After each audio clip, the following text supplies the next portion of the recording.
Hey there. Got my assistant Teddy with me today. He's a 2-year-old golden doodle. He's a good boy most of the time, aren't you, Teddy? So Teddy just had surgery.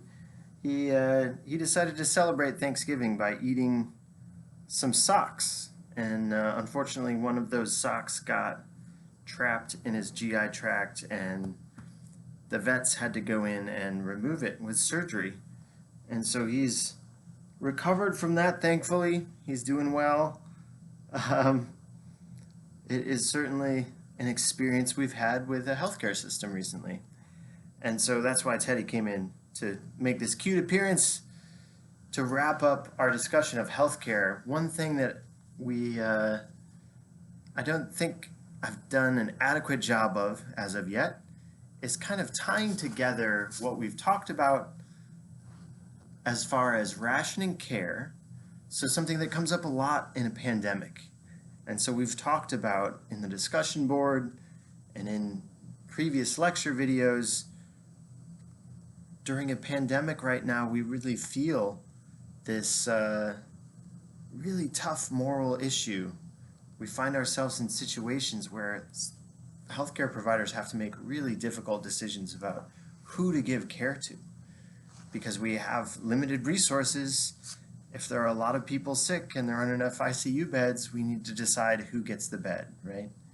And so that's obviously a tragic and really difficult decision that has to be made.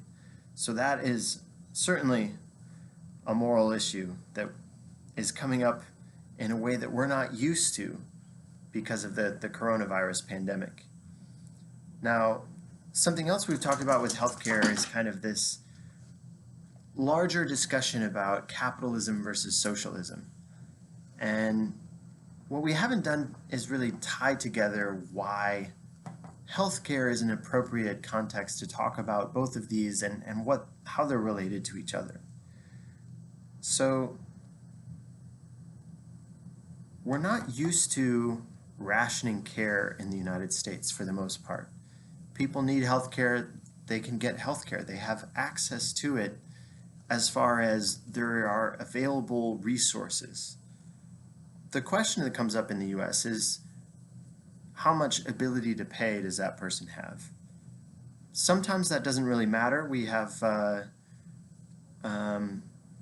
things like there's a law about emergent care that says if you're a healthcare provider who has an emergency room, you have to treat everyone who comes through the door.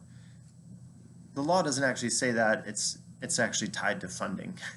If you are involved in receiving federal funding, such as accepting Medicare patients, etc., then you need to be willing to treat everyone if you run an emergent care facility. So that's kind of something you sign up for if you're creating an emergency room at your hospital, is you're saying you will treat anyone who walks through the door who has an emergent condition, they have something that needs to be seen in an emergency room. That doesn't mean they can get whatever they want. And so ability to pay does come into play in the US system. People who are well insured can get the best care in the world, and other people can get at least emergent care, but if you have no meaningful resources, sometimes it's not easy to get care. Certainly not the same level of care that a well-insured person with a lot of resources could get. And so that is one feature of the market-based US healthcare system, where in a country like the United Kingdom, the government provides healthcare for everyone. There's no substantial billing that goes on. Everyone gets healthcare and it's paid for by the taxpayers.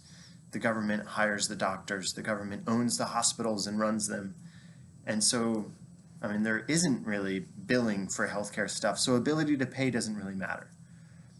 But what comes with that much more socialized medicine is there is much more queuing, much more rationing of care in a sense. If you need to get a fancy diagnostic in the UK, you may go on a list and have to wait for 3 months to get it done.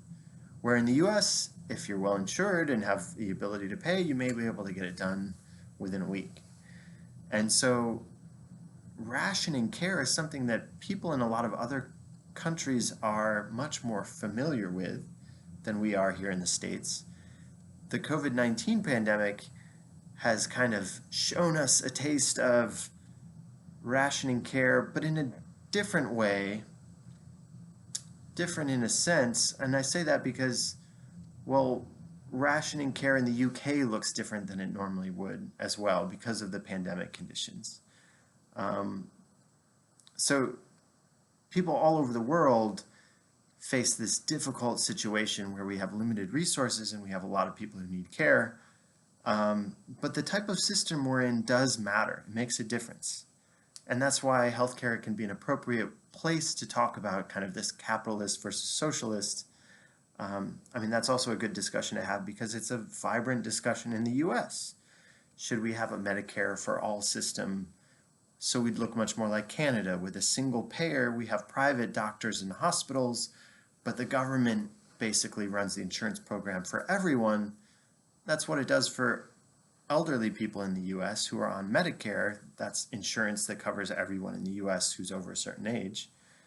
They don't have to go to government hospitals. They go to any hospital, and Medicare is the primary insurance for those people. If we had that for everyone, not just the elderly, then we would look a lot more like Canada with a single payer system. So that's much more socialized than our current one, but not as much as the UK where the government's actually running stuff, right? So why does this matter, especially in a pandemic? Well, so two things. One is that, okay, everyone has to ration care right now. Normally in the US, we're not used to that. Because of our market-based system, we really don't run into the same sort of long waits. It can happen, but it's much less common here than if we had a single payer system, or certainly if we had a government-run system like the NHS in the UK. So that's one point. A second point is, in a pandemic, it actually makes things a little bit flipped.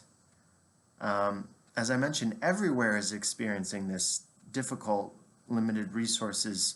How do we best give them to people who need them most? In the UK right now, they're basically saying, okay, people are still having heart attacks. We need to make sure they get the care they need. People who still have cancer, we need to make sure they get their care.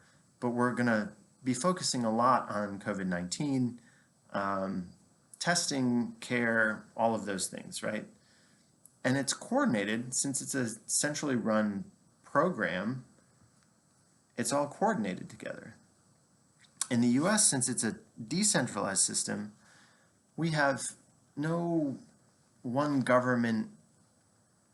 Dr. Fauci is not making decisions for all the hospitals. He's helping run a body that is putting out recommendations. It's very different than if he were actually controlling what healthcare providers have to do. And so in the US, we're often finding hospitals in a situation where they're starting to run out of space. They're starting to run out of beds, especially ICU beds, ventilators, those sort of things, the staff to manage all of these things. So they're starting to go into kind of crisis mode with the critical standards of care that we had in one of our readings. The complicated thing in the US is that hospitals are actually doing this very fine dance. They make most of their money not from caring for COVID patients, but from elective procedures. And so hospitals want to keep elective procedures going so they can keep money coming in so they can stay solvent. So when COVID gets really bad in an area, you see the hospitals cancel all elective procedures and devote those resources toward COVID care. And so we do see that at times. But for the most part, hospitals are trying to avoid that because a lot of their money comes in from these elective procedures. And so they are devoting resources toward COVID, but they're trying to do so without canceling all elective procedures. And that makes for some interesting allocation of resources both within and across hospitals in ways that you don't see in the UK, where things are more centrally planned. So the profit motive, it's not actually a profit motive. These hospitals, many of them are nonprofits, but that's okay. They're still trying to be solvent, right? They're still trying to have enough money come in that they can pay all of their bills and keep operating. So you can think of them as, wanting to make sure that money keeps flowing in. And because of that, they're doing some interesting things with resource allocation in a pandemic. And it's understandable. It may also be regrettable at times.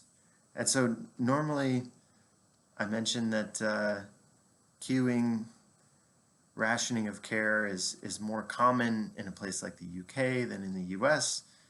In a pandemic, the UK might actually be doing some stuff better than we do in the US because of the central planning aspect and avoiding some of these interesting and difficult decisions that healthcare providers, hospitals have to make.